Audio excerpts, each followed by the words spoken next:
Hey everyone, I want to tell you about a weekend I'll never forget.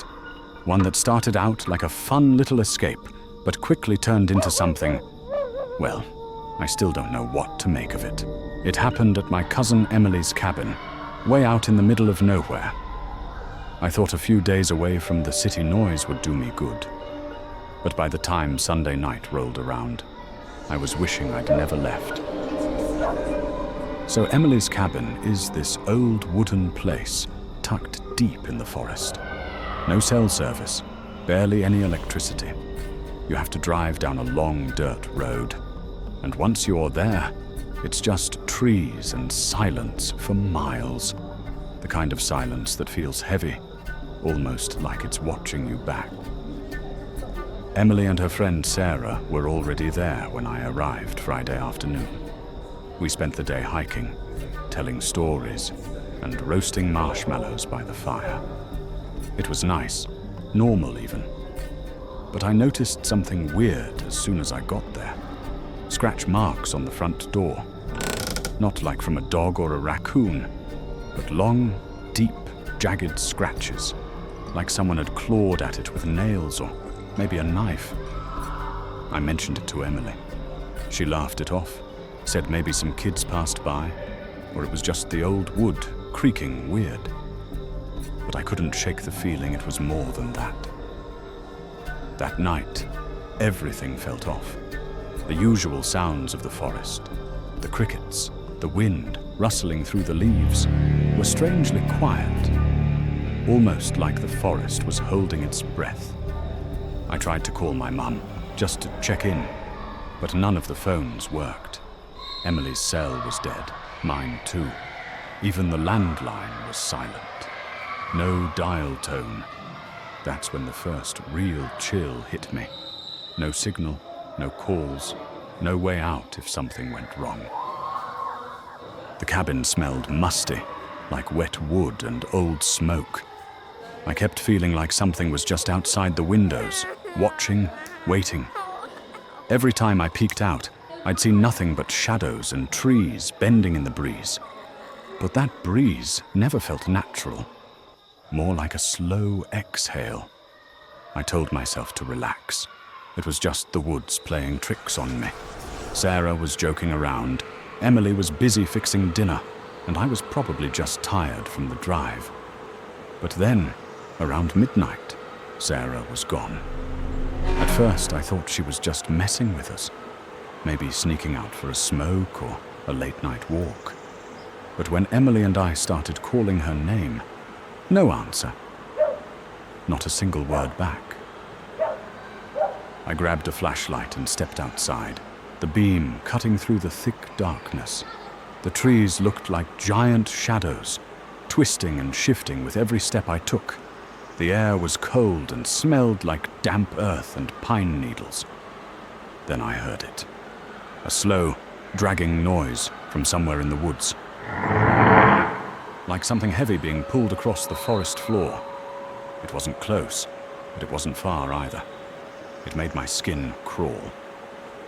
I shined my flashlight toward the sound, but all I saw were trees and empty darkness. The moon was hidden behind thick clouds, making the night almost pitch black. The dragging noise stopped suddenly, leaving a heavy silence that felt louder than anything else. I ran back inside and locked the door. My hands shaking. Emily was pale and quiet, staring at the door like she expected it to break down any second. We sat huddled together, listening to the forest. The house creaked and groaned, but it felt like something else was moving outside. Something patient, waiting. My heart was pounding so loud, I thought it might give me away. I kept asking Emily, "Do you think it's a person? Or something else?" But she just shook her head. I kept wondering, was the killer watching us all along? Had they been out there when we arrived? Or worse, were they inside the cabin, hiding in the shadows, waiting for the right moment? I couldn't tell anymore. Every creak, every whisper of the wind made me jump. My mind kept racing, imagining the worst. Around 3 a.m., I heard the dragging noise again. Closer this time. It was slow, deliberate, like whatever it was stalking the edge of the cabin. Then, a soft tapping on the window. I froze. The tapping got louder, more urgent. My breath caught in my throat. I shined the flashlight toward the sound. Nothing. Just the swaying branches. Then, a whisper.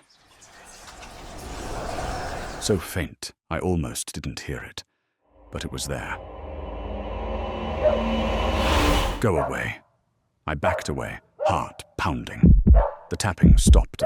The silence came back, but now it was thick, suffocating. When the sun finally started to rise, Emily and I went outside, searching for Sarah. There was no sign of her anywhere. No footprints, no blood, nothing. But on the front door, new scratch marks. This time, they spelled out something in jagged letters. You can't hide. We left right after that. I'm back home now, but I still can't stop thinking about those scratches, that dragging sound, and the feeling that someone, or something, is still out there, watching. And the worst part? Sometimes at night, I swear I hear the tapping again, just outside my window.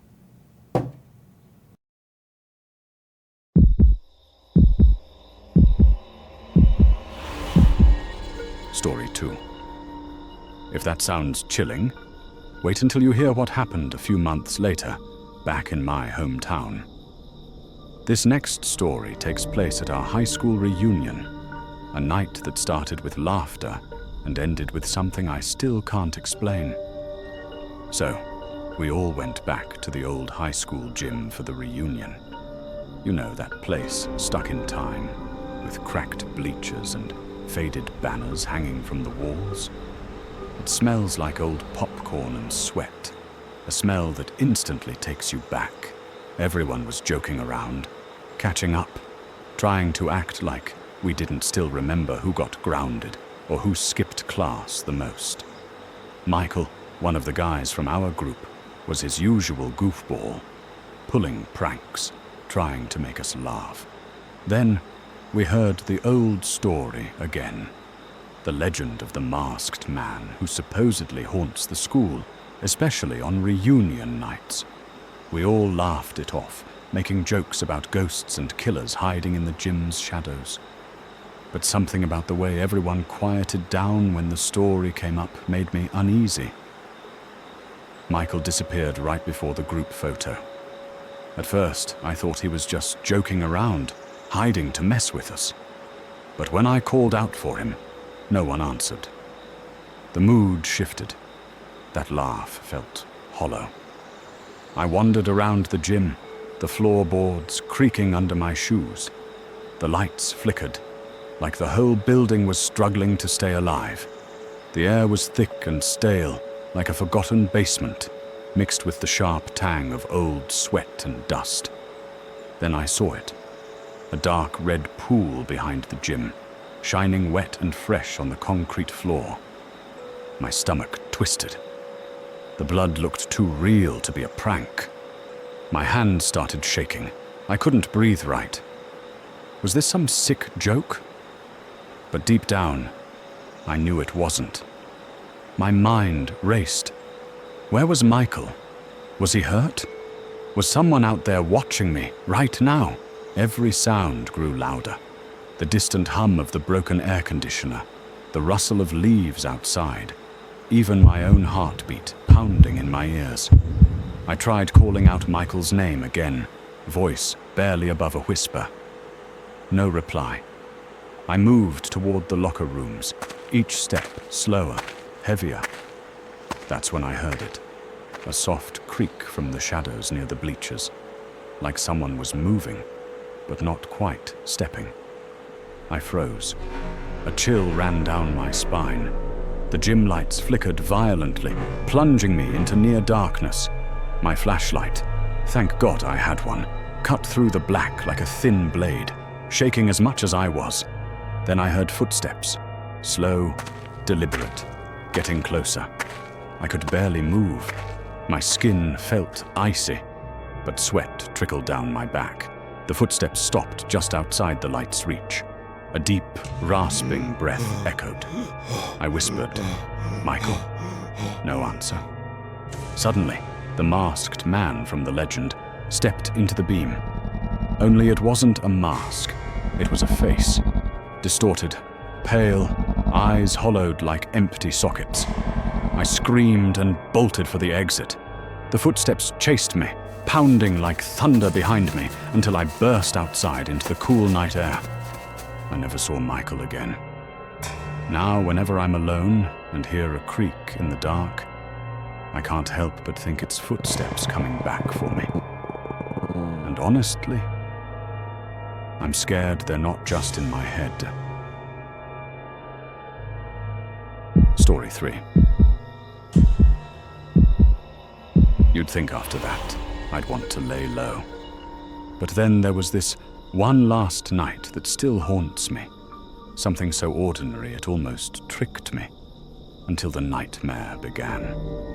It happened while babysitting my neighbor's kids. What could go wrong, right? It was a regular Friday night. Just me, babysitting little Josh and Emily, the neighbor's kids. Their parents were out of town, and I was supposed to just hang out, make sure they didn't burn the house down or anything. The house was quiet, warm from the heater, and smelled like popcorn and laundry detergent. We watched cartoons, I read some stories, and everything felt normal until the power went out. The lights flickered once, then everything went black. Total silence, except for the soft hum of the fridge and the faint crackling of the fireplace. I pulled out my phone for a flashlight, but no signal. No cell, just the darkness swallowing the rooms. Then, suddenly, a knock at the door. I froze. It was slow, deliberate. Not a quick tap, but a slow, dragging knock that sent chills through me. I told the kids to stay close while I peeked through the peephole. No one. Just empty porch steps and footprints. The footprints were fresh, leading away from the door and disappearing into the woods behind the house. But they weren't like any normal shoes I recognized. Big, uneven, like claws dragging through the dirt. My heart started racing. I thought maybe it was some prank or an animal, but the prints were definitely human, or at least something close. I called out, "Hello? Who's there?" No answer.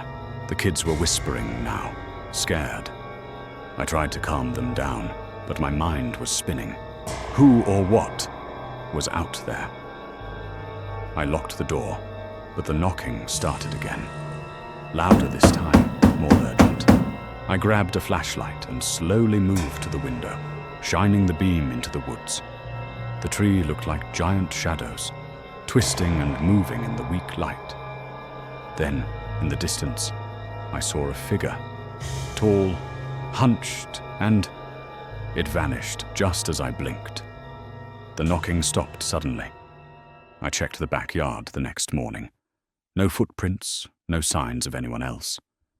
But the door? It was scratched, deep gouges like claws, right where the knocking had been. And the weirdest thing? The footprints didn't match anything anyone in the neighborhood had ever seen. I don't babysit for them anymore. And sometimes, when the power goes out at my own place, I swear I hear that slow knock on the door again. But when I look, no one's there.